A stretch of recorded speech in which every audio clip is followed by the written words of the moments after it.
So I'm sitting here thinking about the fact that I'm about to ask a kidless person how they would handle different single-parent situations. Hey everybody, Anthony here. Welcome back to another episode of the Single Parents Podcast. This is the podcast for anybody whose life may have turned out a little less than traditional. If you're watching the video version of the podcast, you can see I'm not at my usual home setup in my living room. I'm actually out of town visiting family, hanging out with my parents and my siblings, and just enjoying a nice little weekend getaway. My kids, they're actually out running around with their grandma and their aunt at like a pumpkin patch or something like that. I don't know, probably getting spoiled or something like that. But I just figured while they're off living their best life, I had a little time with some peace and quiet, that I could bust out the old podcast equipment. I might do something a little different, a little fun for the show today. And that is to bring on a special guest, that guest being my little sister, Meranda, who's been on the podcast before, and she's awesome. She's legit. But she's also kidless and very far from being a single parent, very far from being an SP. So I was like, well, you know what? Let me see how she, being somebody without kids, without a lot of those responsibilities and pressures that comes with that, how she would handle some very real world situations that many of us SPs have to go through on a regular basis. How would she respond to some of these things? What was her perspective on some of these things? These things I'm about to ask her how she would navigate. I didn't share these things with her beforehand. I just off the bat, I just wanted to see how she would work through some of these big scenarios. So we're going to bring her in just a second and have her respond to some of these things as a strong, independent business owner woman without little ones of her own. But before we do, a few things I'd actually ask you to do. The first thing that would be pretty cool, if you'd be down to do so, is maybe consider subscribing to the podcast, making sure you've turned on automatic downloads, done all the things so you never miss an episode in the future. Second thing you could do, if you feel you're feeling generous and feeling good about the show in general, is maybe consider sharing the podcast with a friend, with a family member, maybe a sibling of your own. That would be pretty legit, because then it just helps build the voices on the show, builds the community, and we can just keep getting different perspectives, like my sister's, on the show every single week. And then last but not least, maybe consider rating the podcast 5 stars, highest rating possible on your favorite podcast hosting platform, because what that'll do is it'll just tell those old algorithms out there that the show is legit. And then that'll also pass it along to more people. So I think I'm done yapping. I think I'm good. I said all the things. So let's bring Meranda in here and see how she would handle some of these very interesting things. All right. And so we are here. And by we, I mean me and my sister, Meranda. Hi. She's back again. Last time she was on the show, it was during the Taylor Swift party episode. February, so it's been a while. It's been a hot minute. That was a good time. That was a good episode. You guys can go check that episode out if you haven't listened to it or watched it already. But we're not here to talk about Taylor Swift. We're not here to talk about parties or good times. We are here to get into some scenarios. So, Meranda, what's going to happen is I'm just going to give you 3 situations, right, that maybe single parents find themselves in on a pretty regular basis. And then you, being somebody who's not even just a single parent, but not a parent in general, you're going to kind of just tell the audience, tell the show how you would handle and navigate and work your way through these situations to completion. How do you feel before we drop the bombs? I mean, I don't know. We'll see how I answer these. We'll see. Yeah. Maybe, hopefully, by your Short answers. maybe by your answers, you'll help some parents out there who Well, find themselves in these I situations. just don't see because I don't have kids. So Well, it's all about perspective, right? It's all about point of view. So maybe you're going to give some point of view to where somebody's going to go through this next month, next year, next 10 years, and be like, I remember that episode of the SPP where Miranda gave some juicy tips, and you're gonna save a life. okay. You're Sure. like a firefighter or a I'll risk paramedic. it. You're gonna save a life out there. So you ready to get into that good? Sure. What are my scenarios? All right, let's get to it. Uh-oh. Looks like you have a very important meeting on the books with your boss. It's been on the calendar for a few weeks now, but you are about 15 minutes away from making that meeting happen when all of a sudden your phone goes off and it's the school of your child. The school nurse, to be exact, and she tells you your child is puking, fever, feels like absolute trash. You need to come pick up your kid ASAP. But oh dear, the school is about a good 10-minute drive away. I have to get there, get my kid, check them out, drive all the way back to wherever I got to take them. I don't have enough time to do all that before my meeting with my boss, the big meeting with my boss in 15 minutes. Miranda, you find yourself in this situation. What do you do? Well, so am I answering this as myself or as if that was the situation? How you yourself would handle the situation. But You're a single mom. Okay, but I own my own business, right? So I am my own boss. That's true. If Okay. I want to go to the meeting that I set with myself, I just won't go to the meeting. Fair, but so in this hypothetical, you do work a traditional 9 to 5. Okay, I'm on the 9 to 5 You're clock, on the clock. grind. You're a corporate girly, and you have your big quarterly meeting with your supervisor coming up. What do you do? What do you do? Well, I guess first I would see if the grandparents are available. I guess come pick up the kid for me. Okay, that's a scenario. That's an option. But if not, I would hope that my job would understand. But also, why is my kid going to school sick anyway?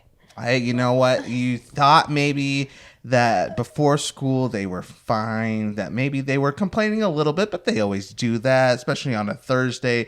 They're over going to school. They have a test. You're just like, you know what? You're good. You're fine. But lo and behold, they weren't bluffing. It was one of those boy who cried wolf situations where this time they were actually sick when they tried to tell you, but they lied too many times before that you just kind of brushed it off. You just sent them to school. So the couple options you gave. One, try to reach out to the grandparents or... Yeah, family. Somebody could get them for me while I go to the meeting. Okay. But if not, then I'm just not going to the meeting, I guess, or I'll be late.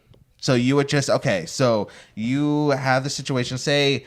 your grandparent or your friend or your family member, you try reaching out, they don't answer. Because again, you got 15 minutes. They're just not picking up. Who knows what's going on? So you're like, oh dear, I have to talk to my boss about the fact that I'm either going to be late to this meeting or I need to reschedule this meeting. How is that for you, having those type of, not confrontation, but those like high stress conversations with people? Does that bother you? Well, I mean...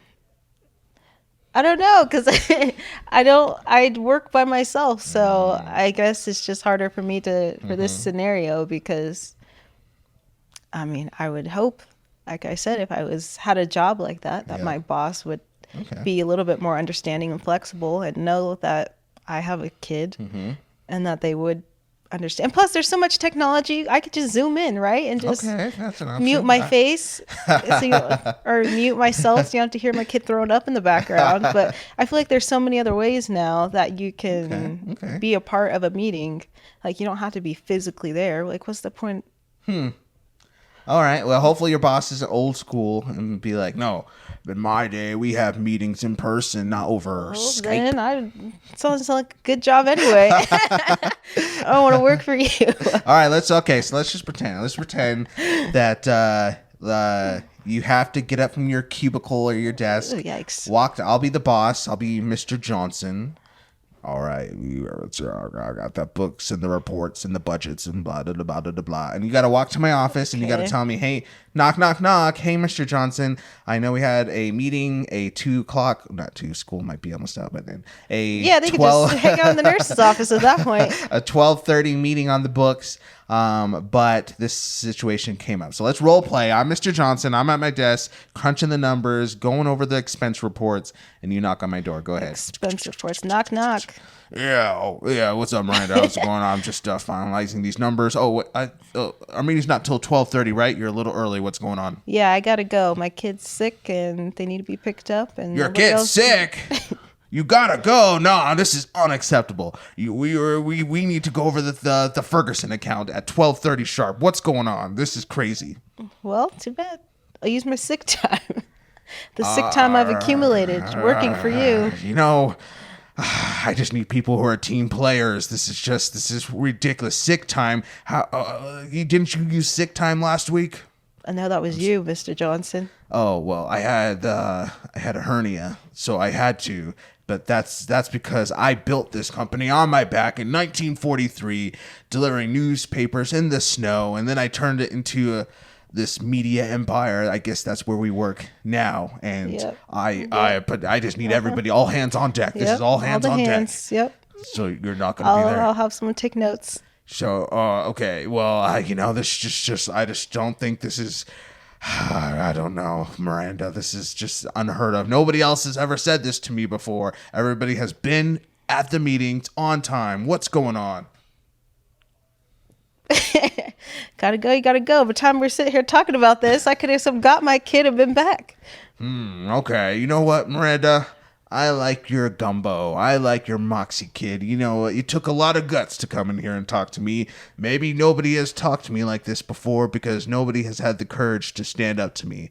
But leaders like you who are not afraid to say what's up, that's the people I'm looking for to run this company in the future. Oh, great. So I get a raise. Yes. You know what? Go get your kid. Bring them to wherever they need to go. Actually, the kid can have my office. We'll quarantine the kid in there. Nice. I'm promoting you to senior vice president of the country. And a promotion. The country, yes. I'm also the president of the United and the States. Country. Yes. I forgot to mention I'm the president. Never mind. I don't want that job. Oh, okay. All right. Well. Cool. Well, okay. You handled it pretty well. Good. Nice. How do you feel? Do you feel empowered? No, I still feel like I want to quit. That was too much. Yeah, that was a lot. Mr. Johnson needs a coup. We need to get him out. You got to vote him out. Now that you're a senior vice president, you can tell the other board members. Yeah, that's true. Yeah. What's that show called? What's that show called where it's like the family business? Oh, Secession. Yeah. I think I'm saying that right.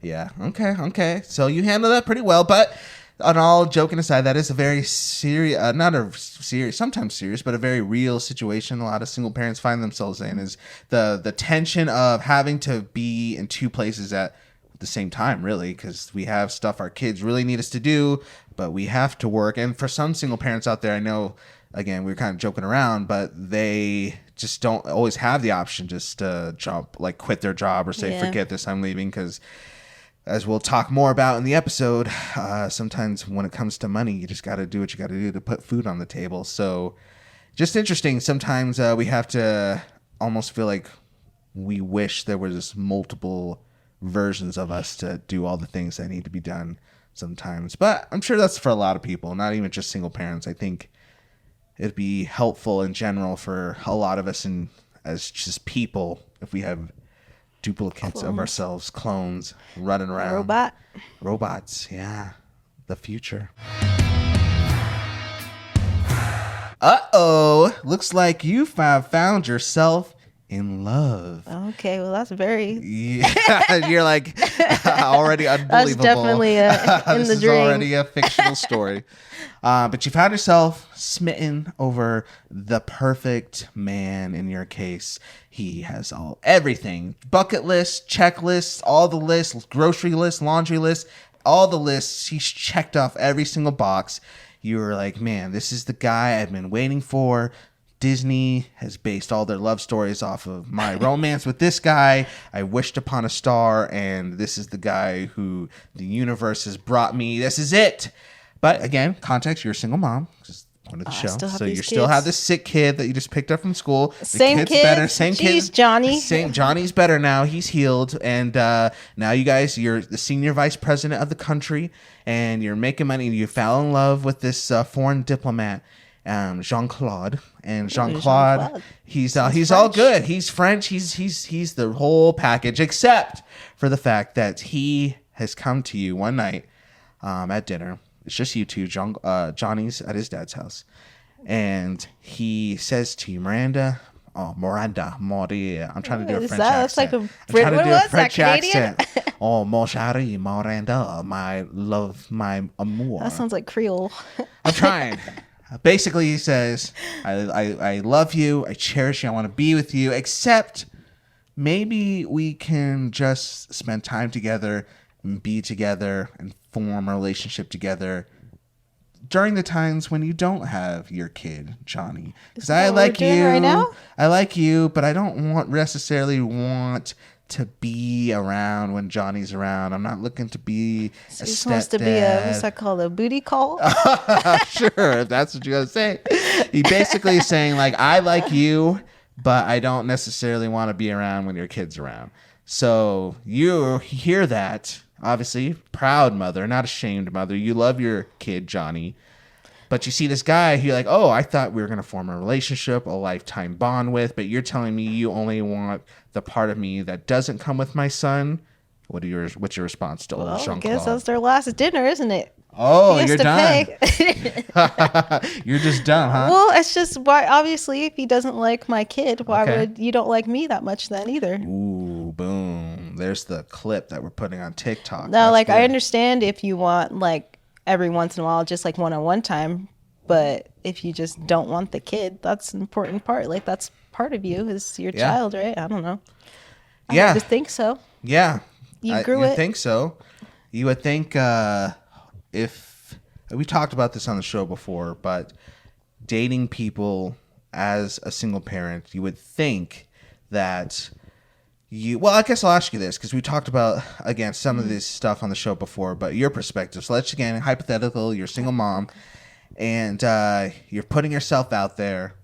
How soon into dating people or a person do you want them to know that you also come with little ones? Is that something you would bring up right away? Oh, no. I mean, okay. Well, can I switch it just to answer as like my perspective? Oh, sure. So if someone, Okay. Yeah, that's yeah. What would like you as want? the That's a single good point, person yeah. with no kids dating, I feel like that's something I would like to know just up front, just because I feel like that's like an important thing. So you don't want to hide that. I mean, Yeah. because if anything, I feel like if you waited that long, like weeks or however many dates to tell me that you had a kid, I would be more put off by that because I feel like you're trying to be sneaky with something instead of just being upfront and being like, I'd be suspicious of that versus if you just said, oh yeah, and by the way, I have a kid. And it's like, oh, okay, cool. What's your kid's name? How old are they? Give me. That's cool because I think Steph and I talked about this before, but we did it through. I remember now we did it through the context of like Love Is Blind, where Like the show? The show, yeah. So they're sharing all this stuff about people, and we were just like, oh, if you or I were on that show, how long into those conversations do you bring up, I am a single mom or I'm a single dad? And for you would, I guess, it's an interesting perspective. Like you being on the opposite side of it, you would rather them do it sooner than later. Yeah, I would prefer it just because I think that is just like a big, huge part of your life.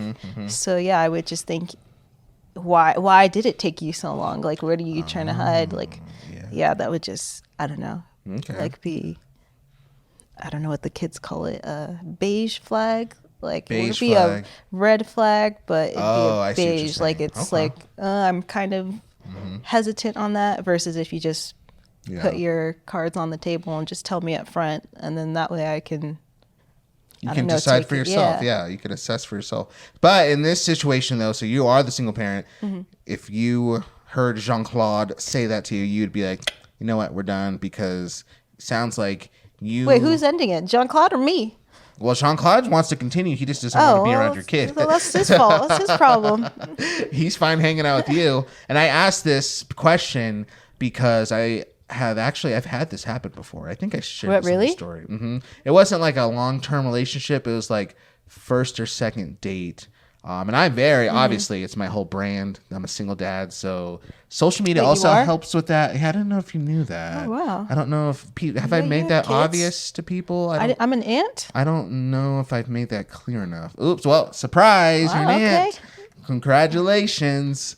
But yeah, but I think social media also helps with that because like everybody stalks the person they're dating Yeah. before on Unless their their account's Instagrams or private. Facebook or something like But see, that's what I'm saying. If your account's private and you don't tell me up front, then it's like, well, what's why are you so secretive about this? Like, interesting. But I went out with this Suspicious. girl who that's obvious to know I'm a single dad. She knew, and it's the first date, getting sushi. And basically, she said almost the exact words that Jean-Claude said. She was just like, yeah, so after this date, I really like you. I think it's cool, but... Did she like, have kids? No. Oh. She was like, I just want to hang out when... And, like, I kind of, I guess, got it... I guess to give the context, if she would have been like, hey, this is only the first date. I just want to keep getting to know you before I be around your kids, so please don't assume, like, next week... we're all four gonna hang out. I would have been like, that makes sense. I didn't even want that. Like, we're not even doing that. So like that, if that was that's how she presented it, I would have been cool. I get it, but that's not how she presented it. It's not what she was saying. She was basically doing what Jean-Claude did, and it was like, I have no interest in your kids. I just have interest in you. Yeah. I don't even ever want. And I was just like, well, then you're just not my person. Like, I guess like if I just wanted to hang out with her and have fun, like sure. But like as far as like my person, you're not her, because my person's going to, like you said, know that a big chunk of who I am is a dad and is all these other things that comes with being a dad.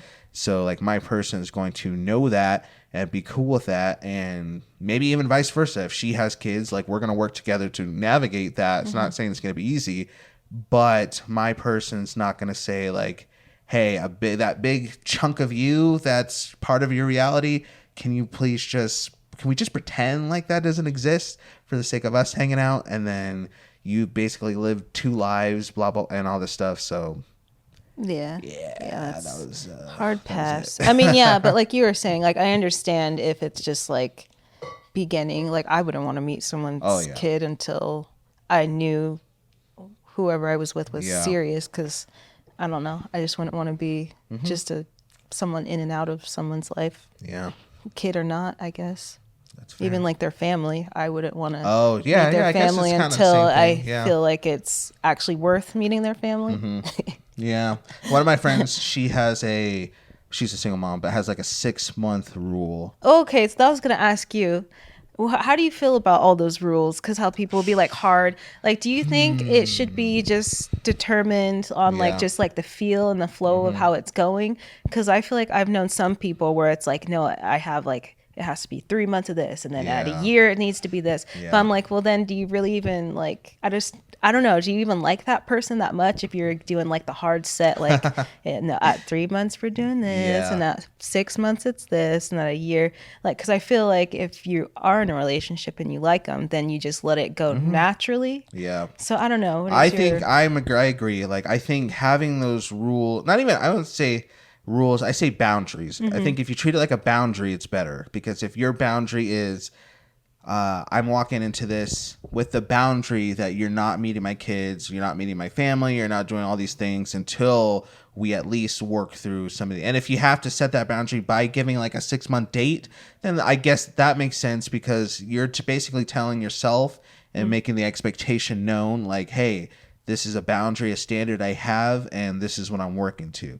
But to make it a hard and set rule that, like, even if it's the best relationship ever, oh, well, we haven't hit 6 months yet, so we just need to, like, for the sake of saying we hit 6 months before we do. Like, no, I don't think that's kind of dumb, because then you're right, it's not natural, and relationships have just the flow to it. But I think if you have the boundaries and make those expectations known, then I think it'll help the pacing of it in the relationship, because then both parties know, like, so you would tell them that you have a whatever month rule, or would you just on your own just have that and you kind of pace it?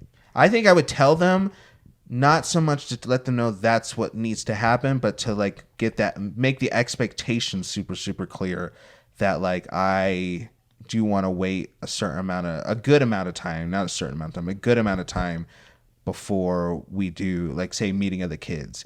And so maybe I wouldn't say 6 months. I don't know what I would say. I would just make it sound like, I would just make it very, very clear that these are my boundaries and this is what I'm working towards. And maybe say like, but like, we'll just figure it out. We'll see how it goes. But I would say that making sure they understood that just because we'll see how it goes doesn't mean it's going to probably be something where I was expecting 6 months and then it turns into 2 weeks. Like, I'm not saying it can't, but probably not. So don't put all this pressure into the relationship thinking that it's going to turn out to be something when I just want to try to keep these boundaries going, if that makes sense. Yeah. What about you? How I know with not with kids, but just like with your own boundaries and stuff like that. Would you communicate that pretty early? I don't know. Like, I think I have the not expectations, but like you're saying, like my pace in my head, but I don't know if I ever vocalized that. Cause I guess when I hear it, it makes me kind of feel like I'm on like a timeline, and like that's just like you've done this so many times, and so here's my calendar, and so let's see if you stick around to make it that far. That's what it makes me feel like. So like I guess I would just rather not know. If you just say, oh well, like just using kids as an example, like if they have kids, like if they just said, well, I just would prefer to wait until we see where this goes before I consider, but not being like, well, it has to be like at 6 months, then you know, you can meet them, but just more of like, just give me like a general, like, this is kind of, you know, what I prefer, and then I'll respect that, like, okay, cool, we'll revisit it, you know, see if we're still talking and how you feel about that. But when I hear like the hard dates, it's kind of like, well, I guess you've written this out somewhere and you've done it how many times, I guess, that, you know, like at this time it's this and this time it's this and at this, and if they don't do it at this time, then you better dump them. But it's like, well, different people have different paces of going at stuff. Like I feel like I like to take my time with things. So just because other people say, well, if they haven't done it by week 3, then you might as well just, but it's like, well, some people just, some people are faster. I don't know if I would probably be with someone faster because I like to take my time and feel things out. But I just feel like having those hard, I mean, like not even talking about kids, but I'm sure you've seen it on like TikTok and all those type of things, those dating things where you have like the 3-week rule and all that kind of stuff, or by date 3, if you're not this, then but I don't know. I agree. But in the John Claude's case, he's out. He's gone. He's already gone. I'm back on the airplane back to the States. So you're back to he's paying for it first class, wasting my time. Oh, Jean Claude, you fumbled, dude. You fumbled. Should have known those diplomats. It's always the diplomats. Looks like the company that you were running, president of the country, Mr. Johnson, he fumbled the whole corporation. It went under. I knew he was shady. It went bankrupt. So now you're not running that. You're just working another entry-level 9-to-5 job. It pays the bills, but you're living paycheck to paycheck. Money is tight.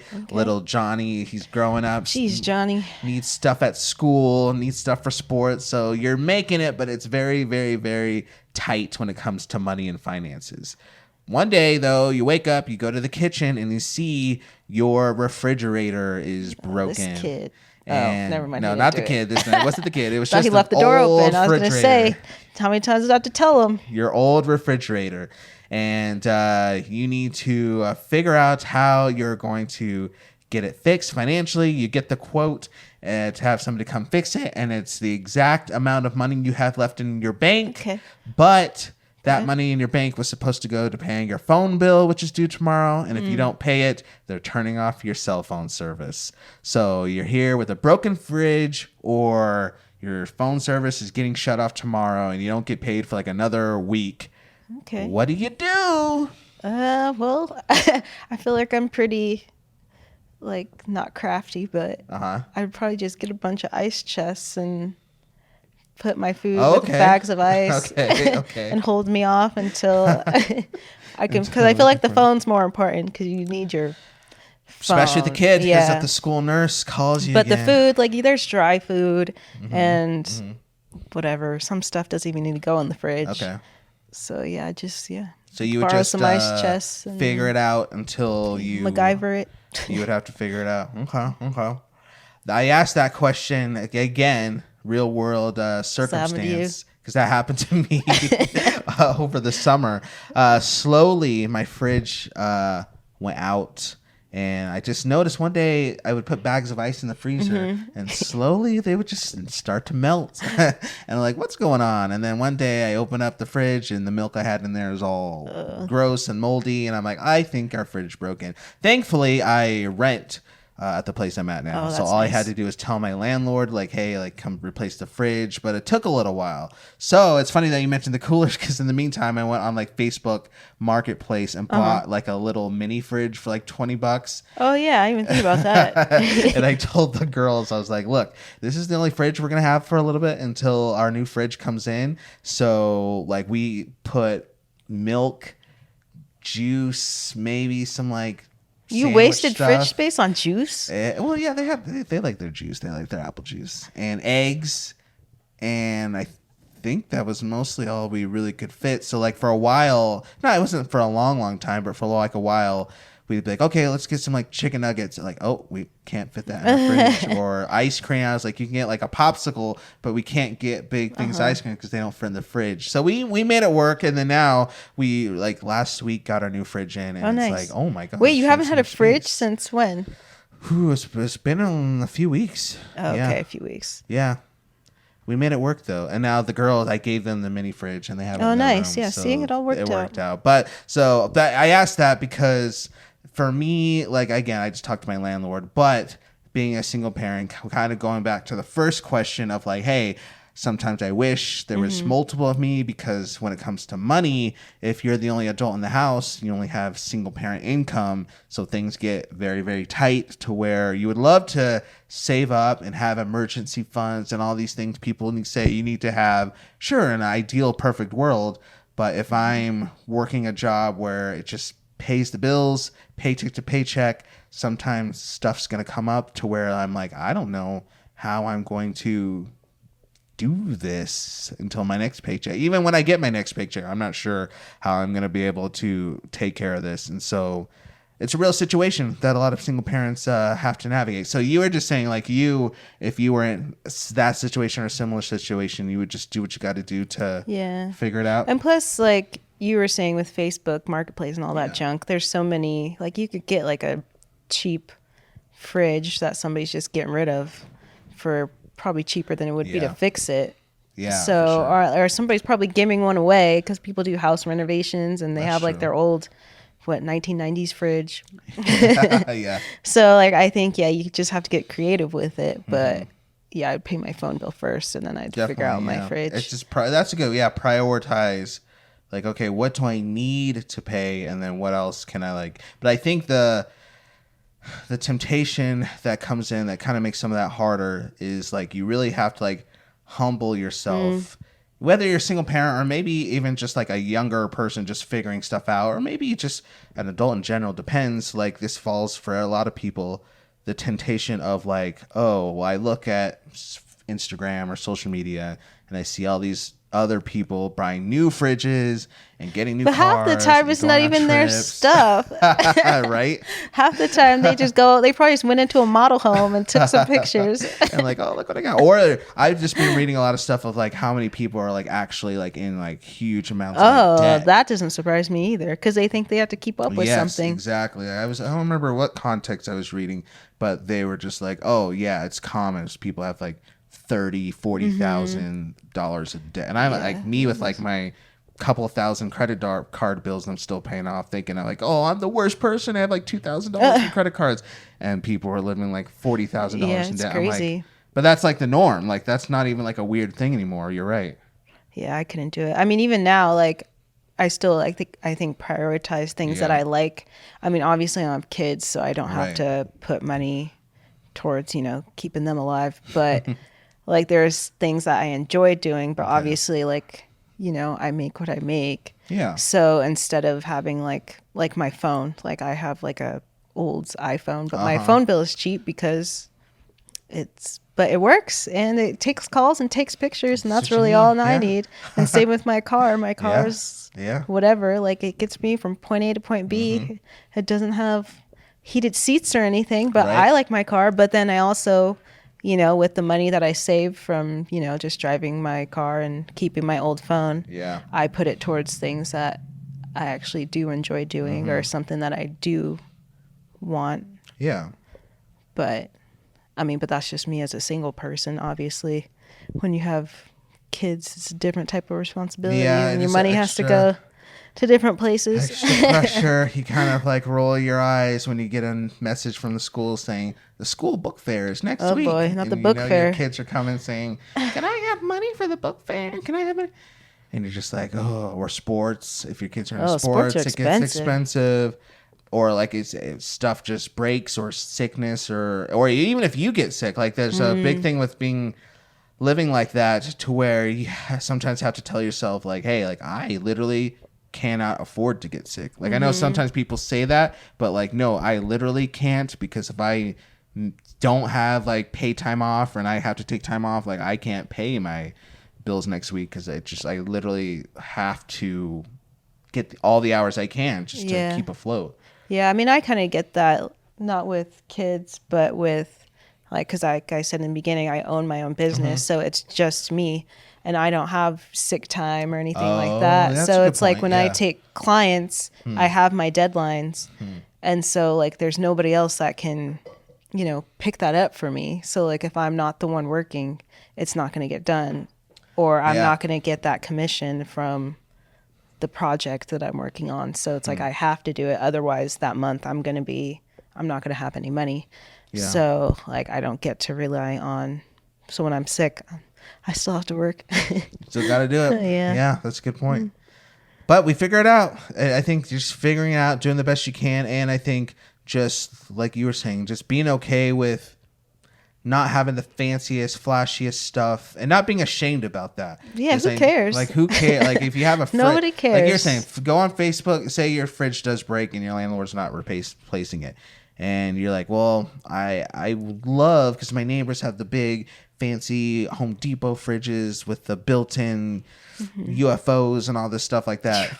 But I can't afford that, so all I can do is go on Facebook and buy this used one for $30-$50. But you'd be surprised what people get rid of. Like, I am a huge thrifter, so like pretty much all of the clothes I wear, not all, but like, say 90% of the clothes that I have are thrifted. They're nice. But like I have like some pretty like name brand stuff because people just get rid of it and they just I buy it for $5. So like you can buy really nice stuff. Like as long as you don't need it right now, you can eventually, I think, get nicer stuff for cheaper because everybody else is trying to upgrade their stuff. So you just swoop in and that's a good point. Swoop in and take it. Everybody is trying to keep up with somebody. So you just stay a little bit behind, and then you get the nicer stuff too because so everybody else can go into debt and you stay. Hey, there you go. Boom. That's good. See, I told you you're gonna be dropping some good wisdom. Stay cheap. Stay cheap, people. Stay cheap. Avoid French diplomats. Yeah, avoid those Frenchmen. And call out your boss when they won't let you go pick up your kid because they might promote you or quit. Unless, maybe not that one, but now you're gonna think about it. You can think about it on the drive to go get your kid. There you go. You'd want to quit. Boom, boom, boom, boom. All right. Well, those were the three big scenarios. I just wanted to throw a trying to be in two places at the same time situation at you, because that's something single parents have to deal with a lot. Relationship stuff and a money question. Those are the big three. So how do you feel? Do you feel like you achieved a lot through working through those situations? Oh, I mean, hopefully little Johnny's still alive. Little Johnny is alive. He's healthy. Yeah, okay, good. He survived the sickness. He's back at school. He has a fridge now. And who's little Johnny's dad? That's what I want to know. Where's he at? How come I have him all the time? Uh-oh. Better come get your son. Now you're sounding like a real single parent. Yeah, next time we'll talk about co-parenting, I guess. Well, thanks you for coming on the show. Yep, That's thanks going for to having get me. ready to wrap it up. I appreciate you all for tuning in. I don't really know what next episode's going to be about yet. I haven't figured that out. But you'll just have to make sure you're subscribed. Stay tuned, because you'll figure it out next week whenever it comes out. So just stay tuned on that. If you have anything you want to share, if any thoughts or opinions or questions or anything like that, get a hold of us through social DMs. But you can also use the email at singleparentspodcast@gmail.com. That's the singleparentspodcast@gmail.com. All right. Well, that's going to get ready to do it. I'm Anthony. I'm Meranda. Meranda. Oh, good job. Usually people make me say their names, but you're on it. You're on it. Let's do it again. Because that felt good. Until next time, I'm Anthony. I'm Meranda. Ooh, I like that. And until next time, you all out there, stay beautiful. bye.